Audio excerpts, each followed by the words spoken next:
Bonjour et bienvenue à tous sur les antennes, sur les ondes de 100% Live. Ravi de vous retrouver pour Dans la Raquette, votre émission basket. 2 semaines après le retour de Dans la Raquette, on est à nouveau là pour parler de la balle orange, pour parler des NBA, pour parler des playoffs, de tout plein de petites choses. On va se faire plaisir encore une fois, tous ensemble. À mes côtés aujourd'hui pour m'accompagner pour cette deuxième émission, quelqu'un qui était déjà là la semaine dernière et quelqu'un qui n'est toujours pas content pour ses playoffs parce qu'il n'a toujours pas les Warriors en lice. Monsieur Antoine Piquet est avec nous, comment vas-tu? Salut Louis, salut aussi à Auguste, salut à tout le monde. Merci d'être une nouvelle fois avec nous sur les antennes de Wisport pour suivre du basket. Ravi de pouvoir débriefer de ces seconds tours de playoff et puis de pouvoir amorcer les finales de conférence. Et écoute, tu l'as dit, tu l'as cité. On accueille aussi aujourd'hui quelqu'un qui fait sa première dans la raquette. Vous l'avez déjà entendu sur les émissions tennis, sur les émissions catch, de notre web radio. Auguste est avec nous aujourd'hui. Comment vas-tu, Auguste, pour cette première? Salut Louis, salut Antoine, bonjour, bonsoir à tous. Je vais très bien. En plus, vu les playoffs qu'on a, là, on enregistre après deux game 7 fous entre Bucks et Nets et Hawks et Sixers. Donc, un, un- un- un peu fatigué avec les nuits blanches, mais bon, on- on est là et c'est quand même un plaisir mais de voir et de parler basket sur 100% live. Mais écoute, tu parles de sommeil. Je pense que là, le sommeil, il va falloir prendre un crédit et le rembourser en septembre, hein, parce qu'entre les playoffs et tout le sport qui nous attend en août, avec notamment les JO, là, il va falloir que le corps il s'adapte. Messieurs, avant de rentrer dans le sujet, petit sommaire, petite déroulée de ce dont on va parler aujourd'hui. Quelques petites news en vrac avant de revenir sur les finales, non pas les finales, pardon, les demi-finales de conférence. Puis après parler un petit peu des finales de conférence qui nous attendent et qui ont déjà démarré comme celle de l'Ouest. Avant de finir, comme d'habitude, dans l'overtime par un petit quiz qui, messieurs, différent de la semaine dernière, j'essaie de modifier un petit peu les jeux, modifier un petit peu les thèmes, mais encore, ça devrait être encore un petit peu relevé. On verra si vous arrivez à vous en sortir dans le quiz cette semaine. Je me rappelle que la semaine dernière, Antoine, avec Louis, vous avez été assez bon sur l'année Iverson, donc on verra si vous pourrez rééditer votre performance cette semaine. Mais si on est parti, on rentre, on peut commencer, on peut rentrer dans le vif du sujet avec quelques petites news. On a sélectionné trois cette semaine pour revenir un peu sur la grosse actualité basket en dehors du coup du jeu et des playoffs.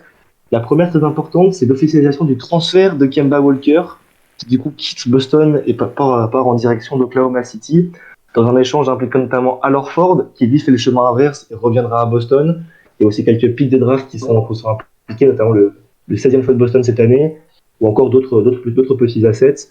Messieurs, première décision de l'ère Brad Stevens en tant que dirigeant des Celtics.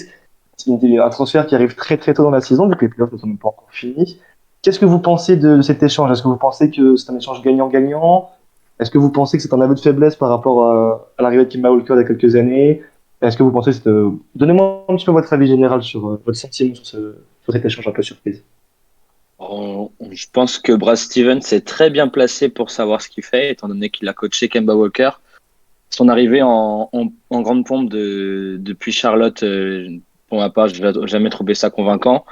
C'est surtout le de récupérer Moses Brown du côté de Boston que je trouve hyper intéressant. Un peu déçu que OKC le lâche d'ailleurs. Je trouve ça assez surprenant.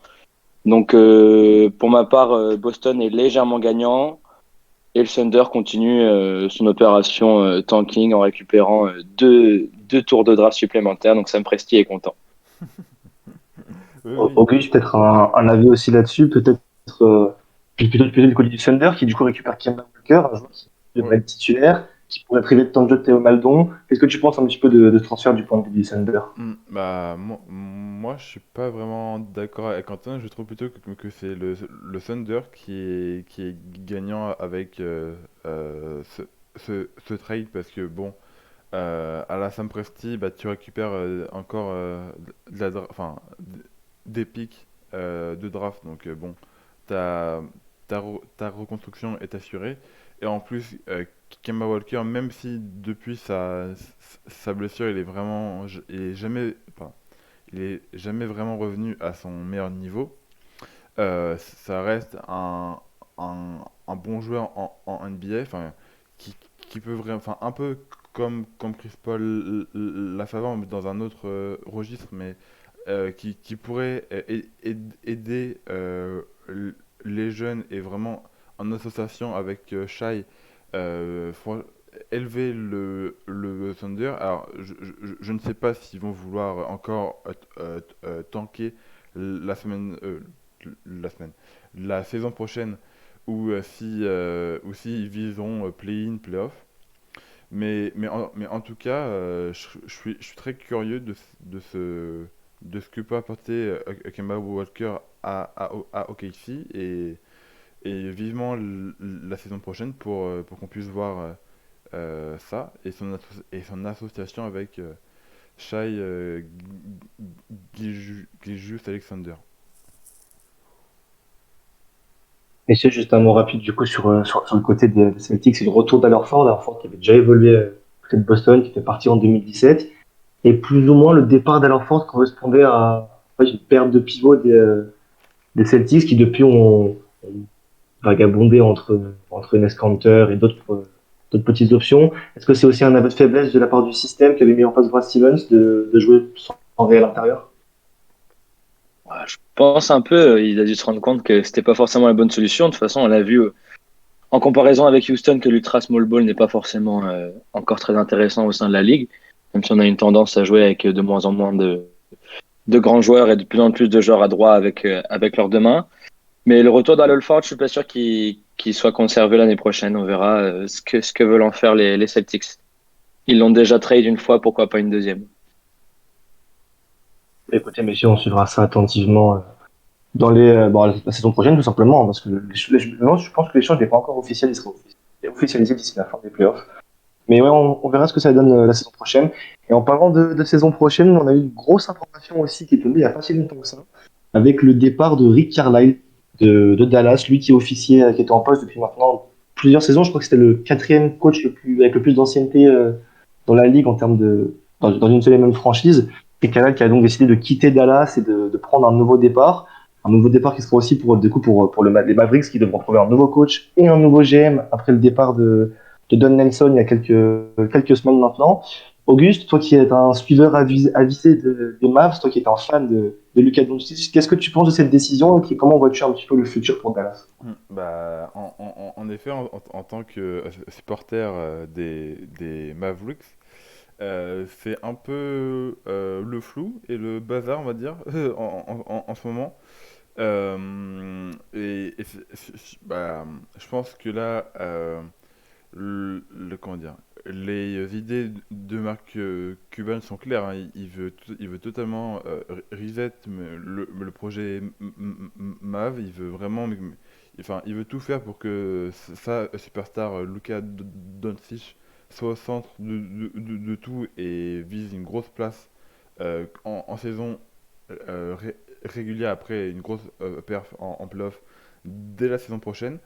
Cet été sera déterminant pour, pour Dallas parce que ils pourront pas se permettre de reperdre au premier tour en playoff la saison prochaine parce que sinon il y a un Slovène qui va gueuler fort parce que surtout là mais quand il voit mais que ses potes Trae Young, Devin Booker, DeAndre Ayton sont en finale de conférence, enfin au moins pour leur première participation en playoff, alors que lui, il stagne au premier tour, ça ne doit pas lui plaire. Donc, de, toute- de- de toute façon, il va falloir un nouveau GM, un nouveau coach très vite pour entamer les premiers trades et les premiers gros coups dès que la free agency sera ouverte et dès la fin des playoffs. Euh, et sinon, concernant Rick Carlisle, je peux comprendre qu'il ait eu envie de partir qu'il sentait que la franchise prenait un nouveau départ. Et avec le nombre de franchises qui n'ont plus de coach non plus, je pense qu'il va retrouver un emploi très très vite. Et justement, tu parlais de franchise qui était sans coach. Donc Dallas devient ainsi la septième équipe à se séparer de son entraîneur durant l'intersaison. Antoine, peut-être une idée de la destination pour aller Eric Carrel. Je sais que j'ai beaucoup entendu parler d'un départ vers Portland pour pouvoir coacher Damian Lillard. Est-ce que tu as un avis, une préférence pour là où tu veux le voir évoluer sur le banc? Pour être intéressant de le voir à Portland, surtout qu'il aura des joueurs de qualité comme il a pu l'avoir à Dallas. Il faut rappeler qu'il était depuis 2008 quand même au Mavs, donc le troisième plus ancien, donc il y avait Spoelstra à Miami qui est depuis 2008 et Greg Popovich depuis 96 à San Antonio, donc ça faisait partie un peu d'un dinosaure, d'un vétéran des bancs de la NBA. Donc ouais, pourquoi pas Portland. Après, il me semble que les Pacers se sont séparés de leur coach aussi. Donc ça pourrait être une équipe intéressante qui a déjà des joueurs en place qui se connaissent bien et qui a un roster qui marche quand même plutôt bien. Donc j'aimerais bien le voir du côté des Pacers de l'Indiana. Écoute, on verra ça. C'est vrai que Indiana sur Rick Carrel, ça pourrait être intéressant s'il arrive à s'occuper de Demontas Sabonis comme il s'était occupé de Nowitzki en fin de carrière après son arrivée en 2008. Messieurs, dernière petite news que je voulais aborder avec vous aujourd'hui, et une annonce qui fait pas forcément plaisir à Vincent Collet et aux joueurs de l'équipe de France, c'est tout simplement Kevin Durant qui pourrait annoncer, selon Shams Charania, qu'il voudrait partir avec Team USA et du voyage à Tokyo cet été. Messieurs, ça fait quand même un nouveau gros joueur qui rejoindra théoriquement les rangs américains pour les Jeux Olympiques. On parle notamment déjà Damian Lillard, Bradley Beal, Jason Tatum, Devin Booker ou encore Draymond Green pour indiquer jouer je veux dire, sous les ordres de Greg Popovich pour aller chercher le titre. Messieurs, est-ce que c'est une question de... Est-ce que, tout simplement, est-ce que vous pensez que le Team USA va pouvoir être imbattable? Parce que là, au vu des noms énoncés, ça reste quand même d'être compliqué d'aller leur chercher ne serait-ce qu'un match. Bah non, clairement pas. Enfin, là, déjà, avec cette liste-là qui n'est même pas encore complète, enfin, on sait par exemple qu'il y a Stephen Curry qui doit encore donner sa réponse.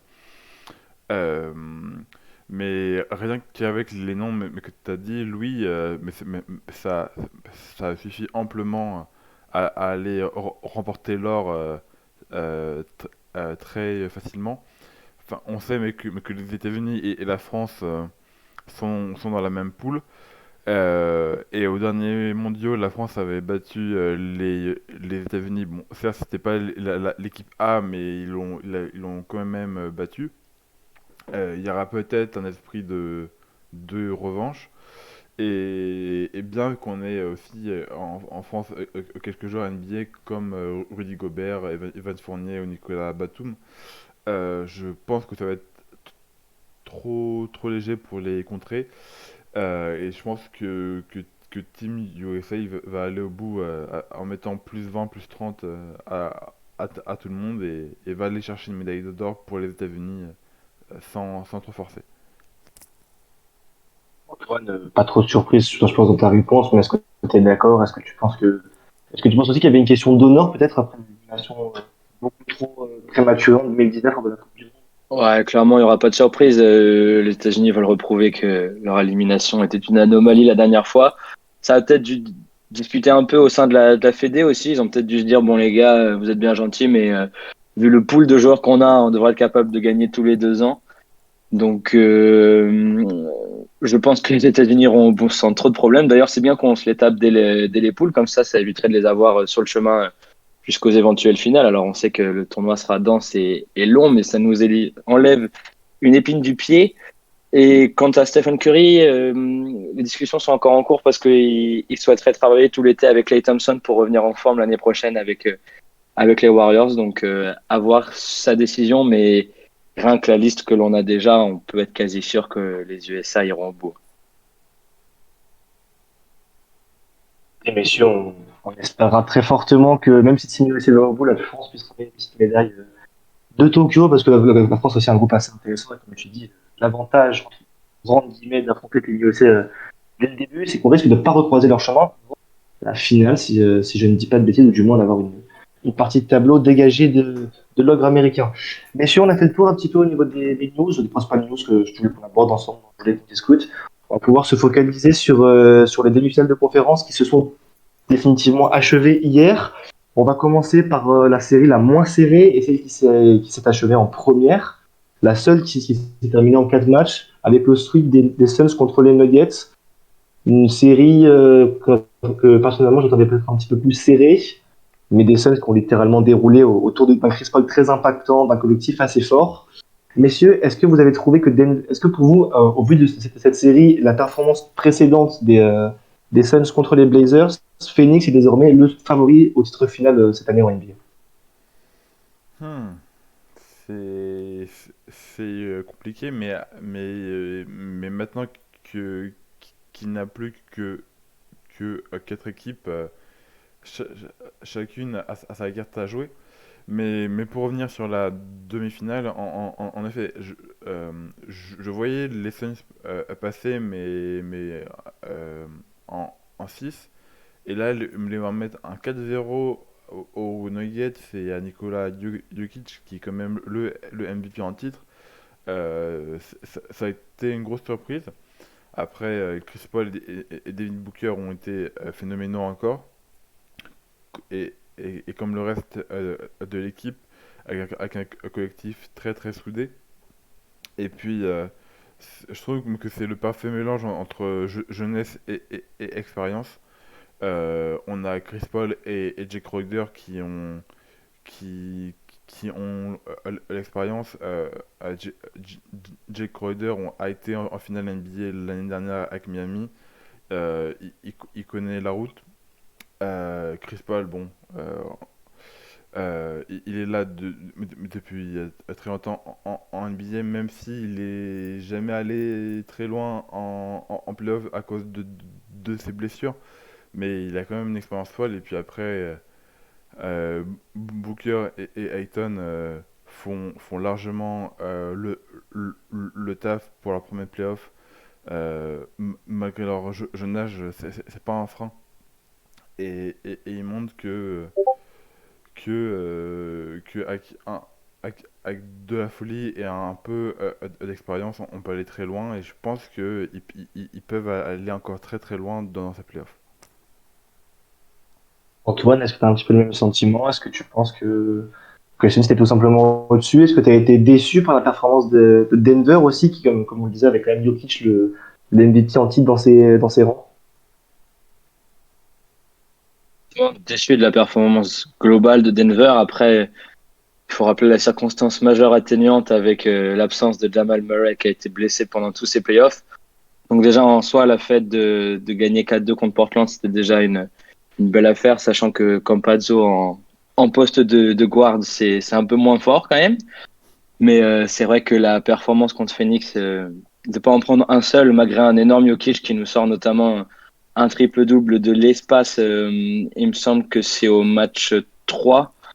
C'est ça, il est en 32-20-10 quand même. Donc, performance XXL de Denver qui perd quand même 116-102. Donc déception, mais je suis sûr que Denver reviendra plus fort l'année prochaine. Si on reparlera un petit peu des Suns un peu plus tard. Peut-être un dernier mot sur les Nuggets. Qu'est-ce qu'il a manqué selon vous? Est-ce que Jokic était tout simplement trop seul? Est-ce que la blessure de Jamal Murray a trop joué dans la balance? Qu'est-ce qu'il faudrait que, selon vous, corriger pour l'année prochaine pour réussir à faire mieux? Bah, C'est com- oui, c'est compliqué à dire, mais je pense que déjà avec Jamal Murray, ça n'a pas été la même. Parce que ce joueur en replayoff, il se transforme et il devient un joueur. On l'a bien vu l'année dernière contre le Jazz. C'était incroyable ce qu'il arrivait à faire. Donc, et après, parce que en soi, les Nuggets ont une équipe complète. Mais là, je pense que pour cette année, il manquait juste un bon lieutenant. Et ça s'est joué sur ça, mais j'ai pas vraiment une piste d'amélioration pour les Nuggets. je dirais plus sur une profondeur de banc qui a quand même manqué à Denver. À part Millsap et Morris qui ont parfois surnagé, le reste, ça a été quand même assez compliqué. Michael Green aussi qui a été assez bon et assez régulier, mais le reste, c'est vraiment compliqué quand même d'aller loin avec des joueurs de second, voire troisième rang. Le banc de Denver n'est pas vraiment le meilleur de NBA, je trouve. petite mission où on verra si Denver arrive à se réajuster. On rappelle quand même que Denver était en finale de conférence l'année précédente, donc peut-être une petite déception pour la troupe de Mike Malone avec cette sortie prématurée, ce sweep face aux Suns. Si on va enchaîner sur la deuxième série de la conférence Ouest, celle qui opposait les Clippers au Jazz, le Jazz premier de la saison régulière, et qui s'est fait éliminer contre Los Angeles. Donc une victoire 4-2 pour les Clippers, alors même que Kawhi Leonard a manqué quelques matchs à cause d'une blessure, on aura l'occasion d'en reparler. Messieurs, qu'avez-vous pensé de ces Clippers sur cette série? Comment vous avez un petit peu jugé ces matchs avec Kawhi, ces matchs sans Kawhi, avec les ajustements qui ont pu être fournis par Tyronn Lue notamment, afin de compenser la perte de sa superstar? Ce qui est assez incroyable, c'est qu'il n'y a pas un seul match des Clippers où c'est le même joueur qui prend feu quasiment. Au match 1, c'est Kawhi qui lead au scoring. Au match 2, c'est Reggie Jackson. Au match 3, à nouveau Kawhi, bon, qui refait une énorme perf. Mais après, on a aussi du Paul George qui prend les choses en main lorsque Kawhi se blesse. Et Terrence Mann lors du match 6 qui prend complètement feu avec 39 pions. C'est une équipe qui a trouvé peut-être son équilibre avec des joueurs qui savent jouer maintenant entre eux et qui savent transmettre la gonfle lorsqu'il le faut, lorsqu'ils sont pas en verbe. Et c'est surtout la déception du côté d'Utah qui n'a pas été assez bon et au niveau tout simplement des Clippers.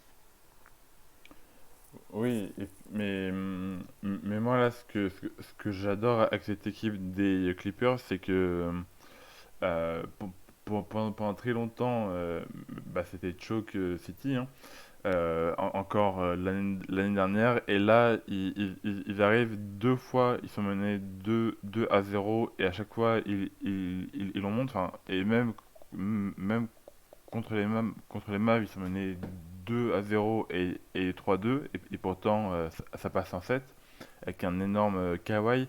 Et là, contre le Jazz, ils sont encore menés 2-0 et au final, ça gagne 4-2. Enfin, ils ont quand même mis 4 victoires de suite au meilleur bilan de la ligue. Je trouve ça très fort. Et ce que j'adore aussi, c'est que Paul George, qu'on a critiqué longtemps en playoff parce qu'il ne répondait pas présent. Là, depuis que Kawhi s'est blessé, il est en patron total et c'est trop bien parce que c'est un excellent joueur, mais c'était sa tête qui ne suivait pas. Là, elle suit et il colle au moins 30 points par match et puis tous le- tous les role-players sont incroyables. Ray Jackson, Terrence Mann, Nicolas Batum, Marcus Morris. Et tout cet équilibre fait qu'au final, les Clippers sont une équipe chiante à jouer, chiante à défendre. Et les Clippers, du coup, pour leur première finale, on en parlera plus tard, mais pour leur première finale, ils peuvent peut-être espérer encore aller plus loin et continuer d'écrire leur histoire. Et j'ai une petite question un petit peu pas touchy, mais un petit peu petite question comme ça. Est-ce que vous avez trouvé les Clippers plus séduisants avec ou sans Kawhi Leonard? On sait notamment qu'il y a beaucoup d'observateurs qui ont jugé les ajustements et le coaching de Tyronn Lue justement meilleurs sans Kawhi. Quel est votre ressenti un petit peu sur cela? Non, euh, quand Kawhi est là, les Clippers jouent mieux. Enfin, comment dire? Kawhi non, n'handicape pas son équipe. Il fait, à chaque fois qu'il est sur le parquet, il fait des performances de fou. Il, il met 30 à 42 points par match et il est à la création. Enfin, non, enfin, si, il peut être à la création, il est au scoring, il est très solide en défense. Non, là, les Clippers sont très séduisants parce que tous les role-players jouent au max, mais si Kawhi pouvait revenir, ça leur ferait un énorme bien et ça serait un énorme bonus pour eux en quête du titre, c'est sûr. Antoine, peut-être un petit mot sur le Jazz avant de dur. Le Jazz qui était excellent en saison régulière a craqué, il n'a pas forcément évolué au niveau auquel on avait aperçu tout au long de l'année. Est-ce que tu as noté quelque chose qui t'a un petit peu dérangé, peut-être une clé de pourquoi Utah n'a pas réussi à se défaire des Clippers? On peut notamment penser par exemple à l'utilisation de Rudy Gobert, qui aurait pu être une clé face à une raquette des Clippers, pas forcément au top niveau. C'est vrai que c'est assez étonnant de pas avoir vu Rudy Gobert marquer et être plus choisi en attaque par notamment Donovan Mitchell. Après, on sait qu'à Utah, il a jamais été l'option offensive numéro un, voire numéro 2, puisqu'il est souvent servi derrière Bogdanovic. Pour moi, le défaut majeur, finalement, ça aurait été l'absence de Mike Conley, ce que je n'aurais jamais cru dire un jour. Mais son absence a cruellement fait défaut au Jazz et au final, c'est une franchise qui sombre un peu et qui gâche un peu sa saison après avoir fini première de saison régulière. À voir l'année prochaine ce qui sera fait. Il ne devrait pas y avoir beaucoup de changements du côté du Jazz. Donc, voir si notamment Joe Ingles et Jordan Clarkson, Jordan Clarkson sont toujours aussi performants. On verra si le banc du Jazz suit toujours la route et si le 5 majeur est encore le même, inchangé que celui de cette année. Écoutez, messieurs, on verra comment évolue Utah la saison prochaine. Comme tu dis, sûrement la carte de la stabilité qui sera jouée pour le Jazz. Messieurs, on va passer aux séries qui avaient lieu dans la conférence Est désormais, avec deux séries qui ont été en 7 matchs. On va commencer par celle qui s'est terminée hier, celle qui opposait les Hawks aux Sixers. Une série qu'on attendait peut-être plus à l'avantage des Sixers sur le papier, mais des Hawks qui ont été étonnants derrière un triangle absolument monstrueux, on peut le dire. Et donc un dénouement au terme d'un match 7 hier soir, un match 7 où Kevin Huerter a notamment pris ses responsabilités pour emmener Atlanta en finale de conférence. Messieurs, est-ce que pour vous, Atlanta est vraiment la surprise de ces playoffs? Comment est-ce que vous voyez est-ce que vous vous attendiez à ce qu'Atlanta élimine Philadelphie? Hmm. Euh, alors, en pré-série, non, je vais quand même les Sixers passer parce qu'ils ont quand même fait une énorme saison et ils étaient quand même enfin, très large favoris contre les Hawks. Euh, mais le problème, c'est que bah, il y a Ben Simmons qui a fait une série vraiment horrible, qui a pas été foutu, mais de mettre un, un panier, et on l'a encore vu hier. Ils ont le coach le plus poissard euh, enfin c'est ça, le plus poissard en playoff. Enfin, même dans les chiffres, hein, il y a une stat qui est tombée cet après-midi qui est Doug Rivers n'a que 34% de victoires en playoff sur un match enfin, pour une qualification, ce qui est très faible, enfin, ce qui est le plus bas taux de l'histoire de la NBA. Et puis il y a quand même deux gros chokes dans la série. Enfin, au Game 4, Philly mène de plus 18 et ils perdent. Au Game 5, ils mènent de plus 26, ils perdent. Enfin, c'est pas normal. Enfin, le Game 4 et le Game 5 doivent être pris par Philly. Euh, et les Sixers, ils gagnent 4-1, et puis voilà, réglé, et on va en finale de conf. Donc, il y a eu un gros manque mental. Le lieutenant de Ben Simmons, le lieutenant de Joel Embiid, Ben Simmons, n'a clairement pas été à la hauteur. Et puis en face, mais comme ils jouaient, on va dire, sans aucune pression, vu que eux, leur saison elle était déjà faite, ils ont été complètement fous. Trae Young, Capella hier, Werther qui était le meilleur scoreur. Une équipe des Hawks vraiment séduisante et ça promet, mais cet été va encore être mouvementé côté Sixers, je pense. On parlait justement de Sixers, pardon, de Hawks qui arrivait décomplexé, qui jouait presque sans pression, parce que rien que le fait d'avoir sorti les Knicks au tour précédent, c'était déjà une réussite pour eux. Après, le fait qu'ils aient en finale de conférence, on peut vraiment parler de saison très réussie, très enrichissante pour le groupe emmené par McMillan. Les Hawks, qui ont d'ailleurs notamment pris 3 matchs à l'extérieur, 3 matchs au Wells Fargo Center. Donc vraiment une belle surprise. Anton, un petit mot côté Sixers. Est-ce quel était un peu ton ressenti sur la série de Philadelphie? Est-ce que tu as trouvé toute l'équipe décevante? Est-ce que tu as trouvé qu'est-ce que tu aurais modifié un petit peu dans la tactique autour de Joel Embiid? Elle est compliquée à analyser parce que on va en 7 et Philadelphie plusieurs fois craque, notamment là au Wells Fargo Center. Cette nuit où finalement c'est le miracle n'a pas eu lieu. Quelques rares satisfactions quand même, je trouve la performance de Seth Curry sur ces 7 matchs assez bonne. Joel Embiid a fait le taf, hein, clairement au niveau du scoring, il est toujours on top, mais le reste a été assez compliqué. Ben Simmons qui tire 3 fois en 7 cartons sur la série, c'est quand même très très pauvre. À la fin, donc au niveau du carton 4-1. Au niveau du quatrième carton, il a tiré que 3 fois sur l'ensemble de la série. Des pourcentages dégueulasses et puis surtout un triangle de feu en face. Donc c'est compliqué de réussir à contenir ce petit magicien-là.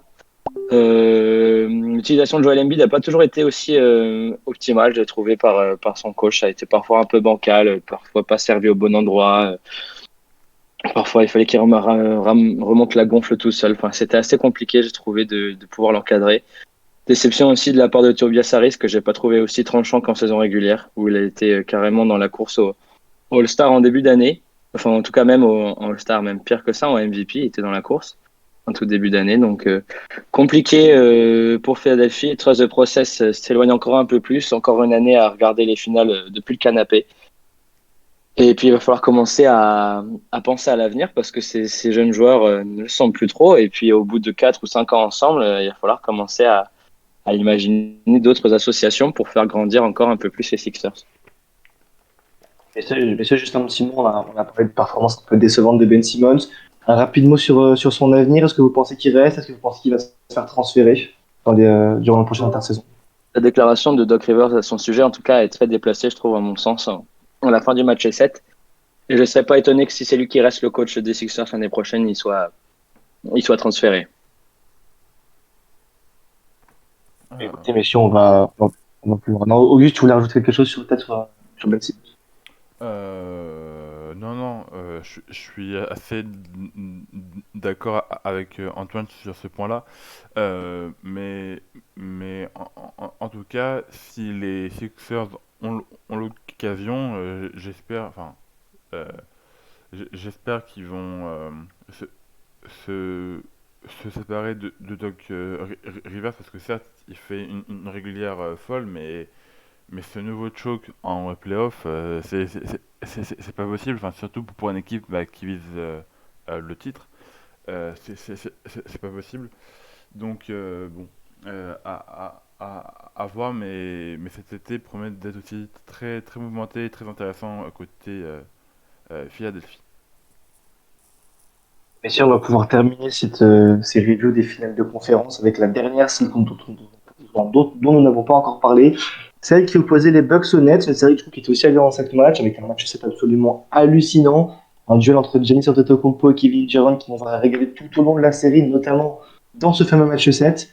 Messieurs, est-ce que pour vous, les Bucks méritent leur victoire et tout simplement collectivement le meilleur et tout simplement au-dessus de Brooklyn sur cette série?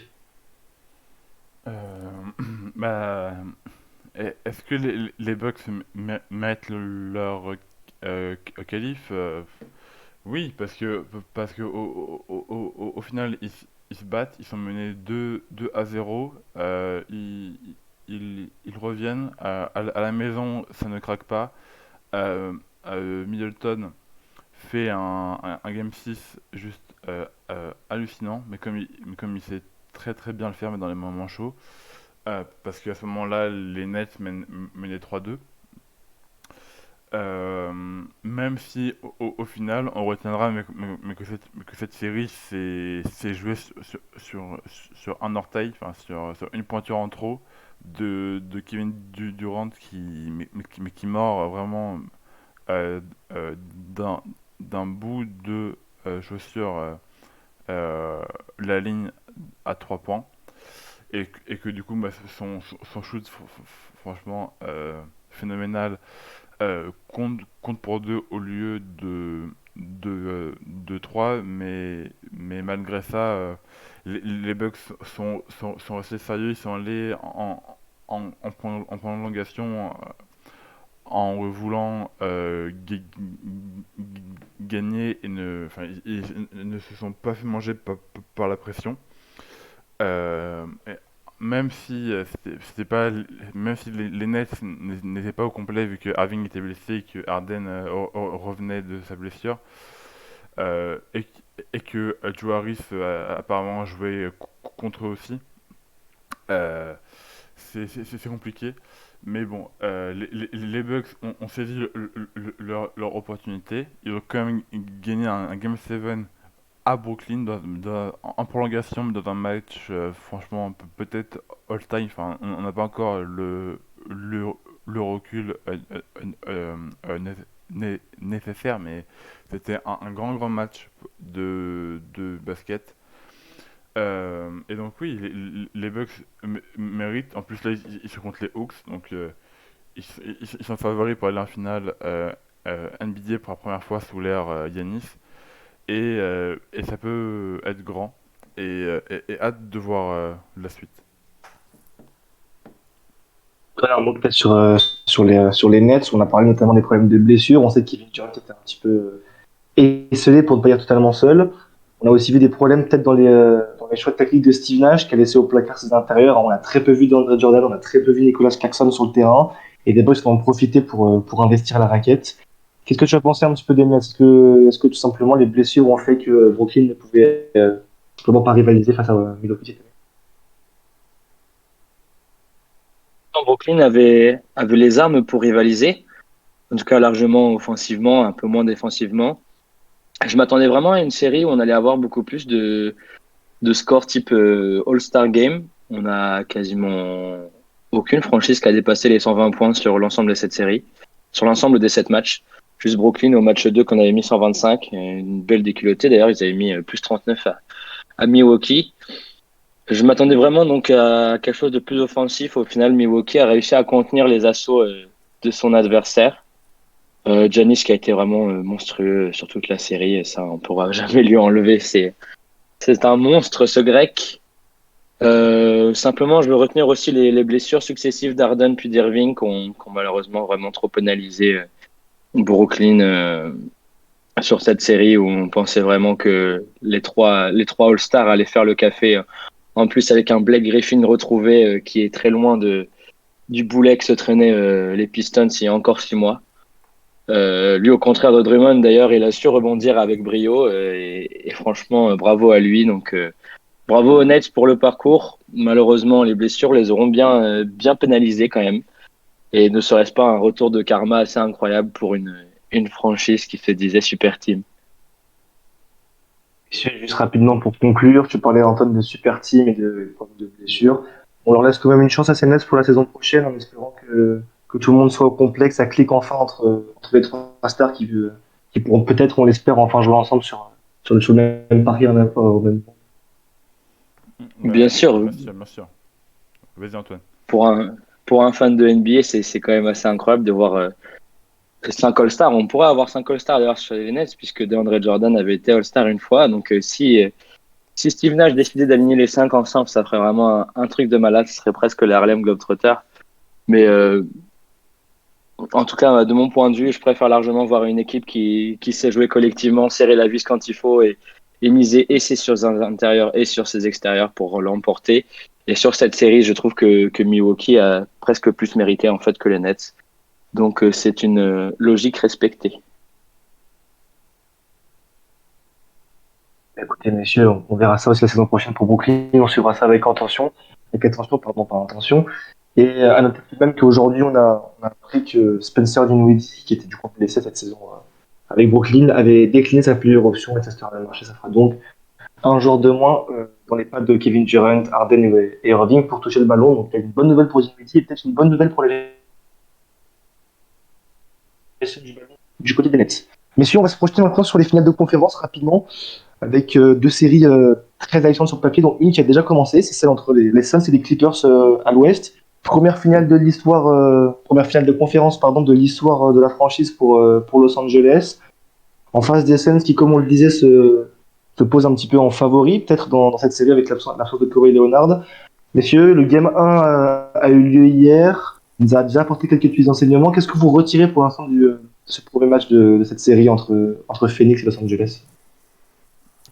Bah, que si la série est au niveau de ce Game 1, ça va être magique. Parce que franchement, le Game 1 était extraordinaire.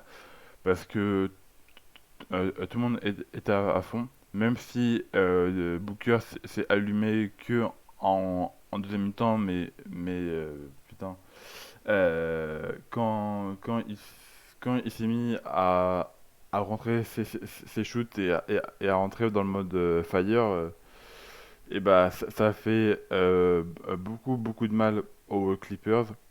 Il finit le match en triple-double à 40 points. Dans le troisième quart, son duel avec Paul George pour savoir qui en mettra le plus est incroyable et c'est Booker qui le gagne, surtout que lui, il continue au quatrième quart. Et puis ce qui est fou, c'est que il n'y a aucune équipe qui a pris un lead, enfin un grand lead, parce que le plus, je crois, c'est les Suns sont menés de plus 10, mais c'était à la toute fin quand les Clippers avaient lâché. Mais sinon, on restait toujours entre plus 1 et plus 5, donc c'était très serré. Et j'attends vraiment la suite parce que franchement, je pense qu'on peut avoir une grande série. Après, je pense que les Suns sont favoris et vont l'emporter purement par fraîcheur physique parce qu'ils ont quand même eu presque une semaine de jeu en moins. Ils ont mis un sweep alors que les Clippers ont dû faire un Game 7 et une deuxième série en 6. Donc ça a commencé à tirer physiquement. Surtout si Kawhi ne revient pas, pour moi ça sera très dur pour les Clippers de battre les Suns qui certes ont pas Chris Paul, mais qui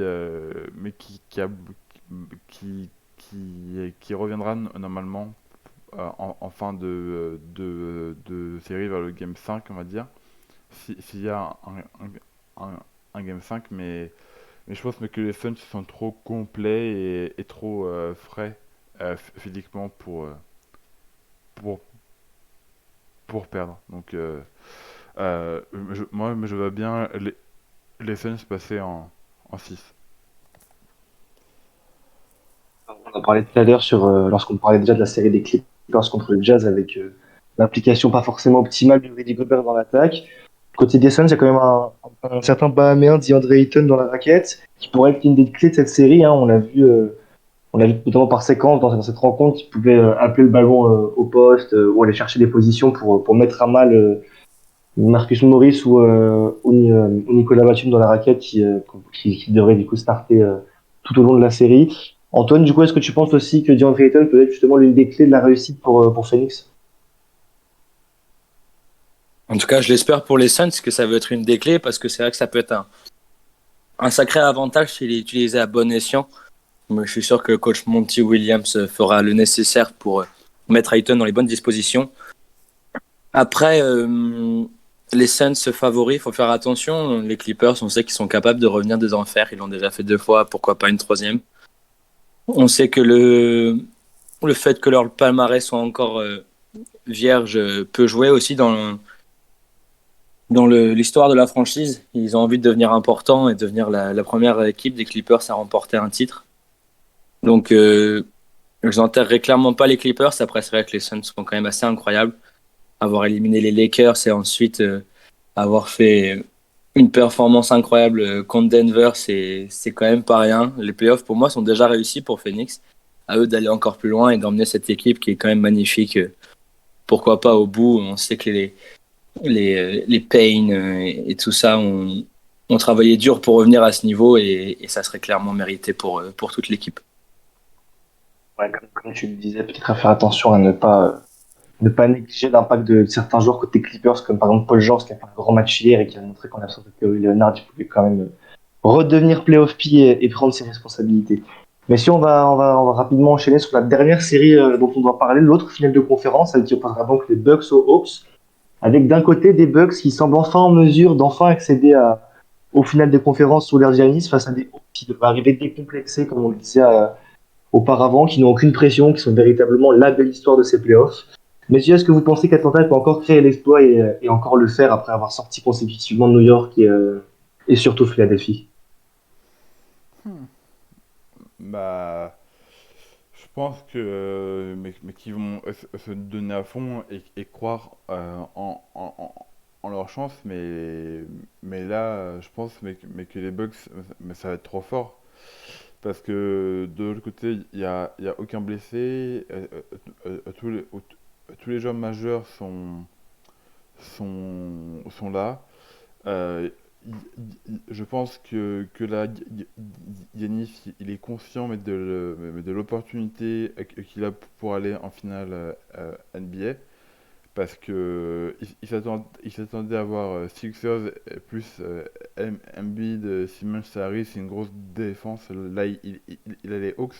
Bien mais que les Hawks fassent une grosse saison, sur le papier, ça reste quand même plus faible.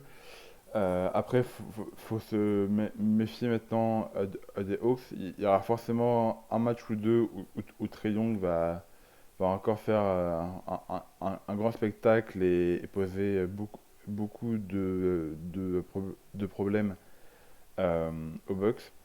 Mais là, faut que Milwaukee montre qui est le patron et ça dès les deux premiers matchs à la maison. Et non, moi je pense que les Bucks vont s'imposer facilement 4-1 et ils vont rejoindre les finales NBA pour la première fois sous l'ère Giannis Antetokounmpo. Antoine, est-ce que tu penses que ce sera enfin la bonne année pour Giannis Antetokounmpo ou est-ce que tu penses que qu'Atlanta va encore le faire et que Trae Young va accéder au final NBA dès ses premiers playoffs? Ouais, je rejoindrai Auguste sur la plupart des choses qu'il a dit, même si je pense que le score de 4-1 est quand même assez sévère. Effectivement, je vois les Bucks aller au bout de cette conférence Est et être champion de conférence et affronter soit les Clippers, soit Phoenix. Pour Trae Young, ça serait cruel, mais en même temps, ce sont ses premiers playoffs, alors il faudra relativiser aussi du côté des Hawks. On est en reconstruction. L'intégration de Bogdanovic a été hyper intéressante. Il manque DeAndre Hunter qui faisait une plutôt bonne saison, qui s'est blessé. Cam Reddish devrait revenir, mais c'est pas encore sûr. Donc à voir du côté des Hawks où est-ce qu'on en est niveau blessure. Après, on n'est jamais à l'abri ce qu'on ne souhaite évidemment pas d'ailleurs à aucun joueur, mais d'une blessure du côté des Bucks. On sait que la perte d'un joueur Holiday, par exemple, qui est plutôt de bon défenseur, pourrait être assez handicapante. Donc à voir du côté de Giannis Co, mais préférence pour les Bucks sur cette série face aux Hawks. Bah, écoutez, messieurs, euh, merci pour cette analyse aiguisée. Merci pour cette présentation de série. On va rentrer désormais, messieurs, dans l'overtime et enfin accéder au quiz, le fameux quiz qu'on essaie de vous proposer à peu près à chaque fois, tout simplement. Messieurs, j'ai essayé de varier un petit peu les jeux et les thématiques comparées à la semaine dernière. Tout d'abord, je tiens à vous dire que j'aurais pu essayer de vous piéger et essayer de vous faire un quiz sur la WNBA parce que sachez aujourd'hui, messieurs, que c'était au fait le 24e anniversaire du match inaugural de la Ligue féminine de basket américaine qui du coup avait débuté le 21 juin 1997. Mais rassurez-vous, pas de basket féminin et pas de WNBA pour vous aujourd'hui. Mais je pense que vous vous en doutez un petit peu pour le thème de la semaine, pour le thème du jour plutôt. Je vous ai choisi les finales de conférence avec plusieurs questions axées autour de cet événement, avec quelques questions un petit peu générales et d'autres un peu plus centrées sur la décennie écoulée en finale de conférence, histoire de réduire un petit peu le champ des possibles et de se concentrer sur des choses que théoriquement vous devriez connaître. Messieurs, pour rentrer directement là, dans le thème et directement dans ce petit quiz, est-ce que vous pouvez, très simple pour débuter, est-ce que vous pouvez me citer tout d'abord les trois équipes qui ont remporté des finales de conférence à l'Est lors de la décennie écoulée? Je précise que par décennie, j'entends de 2011 à 2020. Pas avant, pas après. Donc, À l'Est, à Cleveland, À l'Est, ouais. Cleveland, le Heat, Yes. Miami Miami et, Ouais. et Boston. Boston. À Boston, non. Non, Boston c'était n'a avant, jamais c'était remporté avant. des finales de conférence. Non, c'était avant. Ouais, Boston, c'est en À 2010. Toronto. Et- Ouais, Bah, oui, Toronto. Toronto, oui. Raptors. C'est ça. Attends, ouais. Non, Boston, non, c'est pour ça que j'ai précisé que je Oui, prenais en Boston, c'est compte de 2010. 2011 à 2020. Hein, parce que Boston les gagne en 2010. Monsieur, rapidement, pour finir de se mettre en jambes, question de l'autre côté, est-ce que vous pouvez me citer les 5 vainqueurs des finales de conférence à l'Ouest lors de la décennie écoulée? Warriors, forcément. Warriors, Bien sûr. Spurs, Oui. Spurs, effectivement. Thunder. Ouais, Thunder, en euh, effet. et Mavs en 2011. Mavs et Yes. du coup Lakers. On a déjà dit Lakers. Thunder en 2012, ouais, Max en 2011 et Lakers l'année dernière pour le titre sous LeBron James. Messieurs, en parlant de LeBron James, petite question, est-ce que vous savez combien de fois LeBron James a remporté des finales de conférence dans la décennie écoulée? C'est autant que son nombre en carrière. Euh, Combien de fois on a remporté du coup? Yes. Donc combien de fois en gros a-t-il accédé au final NBA après avoir remporté les finales? Je dirais 9, il en manque une seule. Exactement, c'est ça. 4 fois avec le Heat, 4 fois avec les Cavs et une fois avec les Lakers. Étant donné que la seule fois où il les a manqués, c'était en 2019, Voilà. lorsque Quand les Warriors avaient affronté les Blazers en finale. C'est ça, Exactement. exact. C'est quand même impressionnant comme chiffre. Hein. Accéder Ouais, 9 c'est fois sur énorme. 10, c'est assez énorme. Messieurs, celle-là, elle est un peu plus technique. Est-ce que vous savez quel est le seul coach à avoir participé aux finales de conférence à l'Est et à l'Ouest lors de la décennie écoulée? euh, Ah, c'est un peu plus compliqué là. attends, Alors, c'est un peu plus complexe. En vrai, c'est trouvable, mais Avoir c'est un peu participé? participé. Ouais, il les a, Ah bah, c'est pour vous Tyronn dire un Lue. petit peu, il les a remportés. C'est pas Tyronn Lue. Avec à l'Est et à l'Ouest. Hein. Ah, mais oui, pardon. Du coup, si on prend en compte cette année, Tyronn Lue. Si on prend en compte cette année, ouais. Par contre, si on prend pas en compte cette année, il y en a un deuxième qui les a remportés il n'y a pas si longtemps que ça et qu'ils avaient perdu plus tôt dans la saison. Avec les-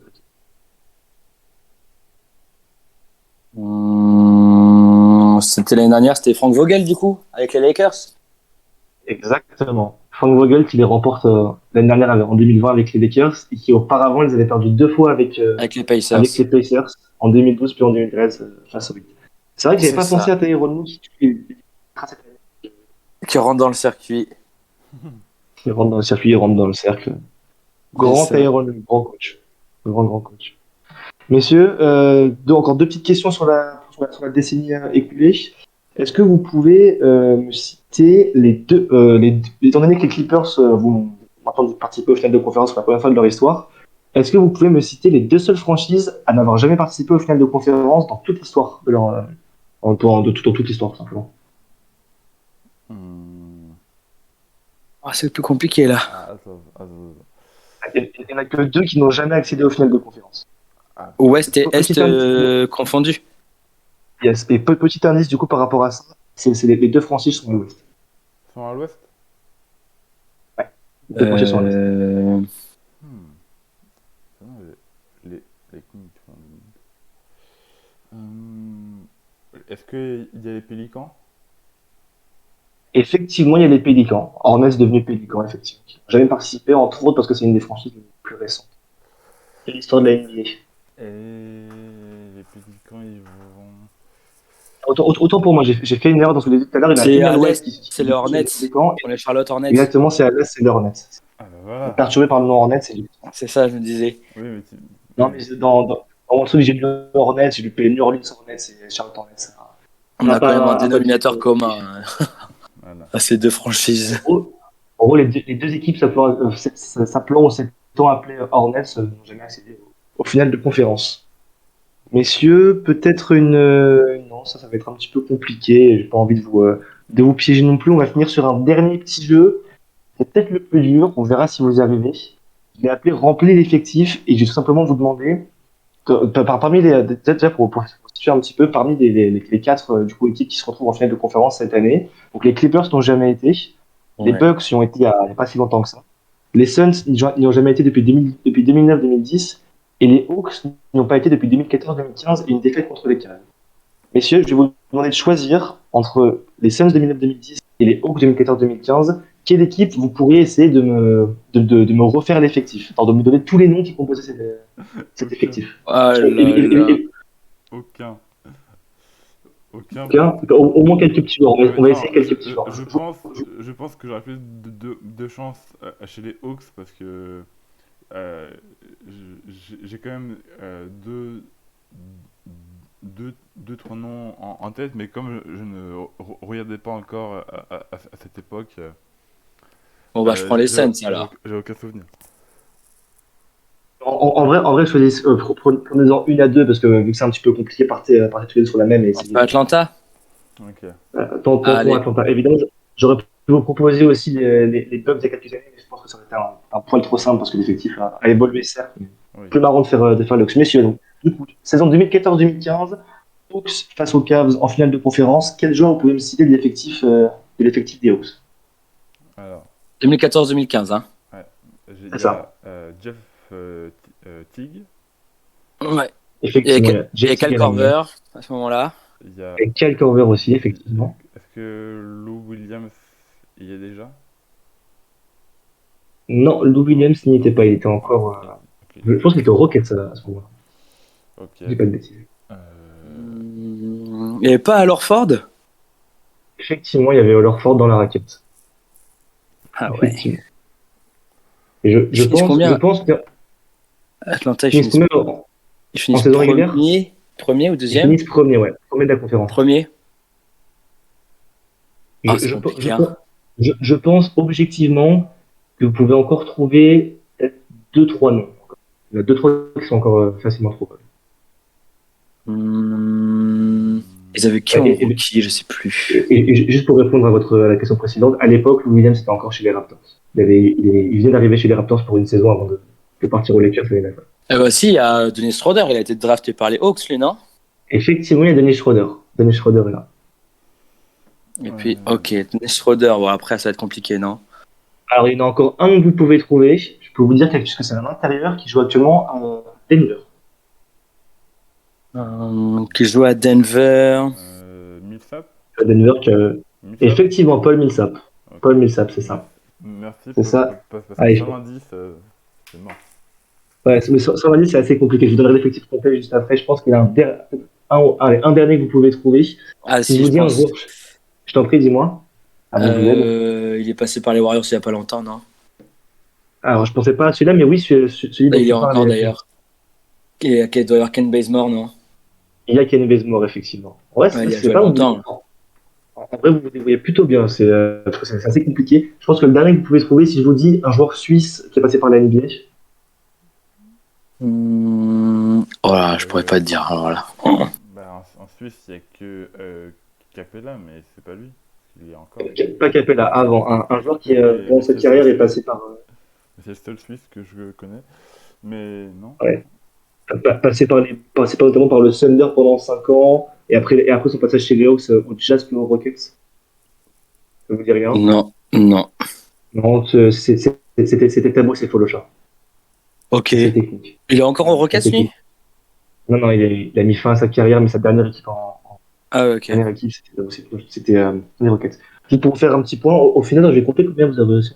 Vous m'avez cité Al Horford, Paul Millsap, Jeff Teague, Dennis Schroeder, Kyle Korver et Ken Bazemore. Ça fait quand même Oh, 6. on a quoi de faire un bon 5 avec un bon sixième homme, là, c'est Ah, pas mal. c'est ça, c'est ça. Alors, juste pour vous donner quelques petits noms que vous auriez pu trouver aussi, il y avait Sheldon Mack qui évoluait à l'époque aux Ok. Hawks. Il y avait Elton Brand qui finissait sa carrière du côté de la Géorgie. Desmarais Carroll qui évoluait à l'aile. Mike Scott sur les ailes aussi, dans la raquette. Et en Ouais. termes de pivot, il y avait Pero Ancic, le Macédonien, et aussi Mike Muscala. le joueur qui est actuellement au Thunder. Donc, Et bah, je pense que je pense que les principaux joueurs, vous les avez trouvés. Mike Scott, il joue encore aux Sixers, lui, maintenant. Yes, Mike Scott, qui joue du côté des Sixers. Juste pour conclure, est-ce que vous connaissez le coach à l'époque du côté de Atlanta? Non. Faut que je t'avoue, je suis allé chercher du coup après que tu donnes le roster, donc moi j'ai vu, donc je laisse Augustin jouer. Ouais, bah non, je l'ai pas. Le coach était Mike Budenholzer, qui a longtemps été du côté d'Atlanta avant. Du coup, Ça rend la de se chose diriger. Ok, un bah, peu sympa, d'autant plus. Mm. oui. À noter notamment, messieurs, que dans le staff de Mike Budenholzer à l'époque, il y avait quand même Kenny Atkinson, qui du coup après a été coach en NBA, et Tyler Jenkins, qui est actuellement coach des Grizzlies. Donc, joli banc du côté des Hawks C'est vrai que à c'est l'époque. quand même pas mal, ouais. Et un banc de qualité, on peut se le dire. Bon, messieurs, vraiment, plutôt félicitations. Je trouve que vous êtes bien débrouillés sur le Ah dernier bah jeu. Même merci. si non, c'est quand même pas mal. Quand même pas mal, plutôt apprécié. Écoutez, messieurs, je pense qu'on va pouvoir en laisser là. Je pense on a plutôt pas mal discuté. C'était très sympathique de vous avoir tous les deux avec moi aujourd'hui pour parler NBA et débriefer un petit peu ces demi-finales de conférence. Merci Antoine d'être revenu. Merci Auguste pour ta première. Ça va, tu as plutôt apprécié cette première dans la raquette, Auguste? Oui, mais c'était très sympa. On reviendra sûrement pour la fin des finales de conf. Mais oui, j'ai bien aimé parler basket et NBA avec vous deux. Et puis j'espère mais que ça a plu aux gens, aux, aux gens qui nous écoutent. Et puis vivement la prochaine. Exactement, comme tu dis, Auguste, on se retrouvera très sûrement à la fin des finales de conférence pour débriefer un petit peu tout ça et vous donner notre avis et nos pronostics pour les finales NBA. Et écoutez, merci du coup à vous deux pour votre présence. Merci à tous, merci à vous, chers auditeurs, de nous avoir écoutés et d'avoir encore été assidus sur les ondes de 100% live. On vous dit à la prochaine, on vous dit à très bientôt et on vous souhaite d'excellentes finales de conférence et toujours plus de fun en regardant la NBA un petit peu toutes les nuits. Au revoir à tous et merci. Salut. Salut!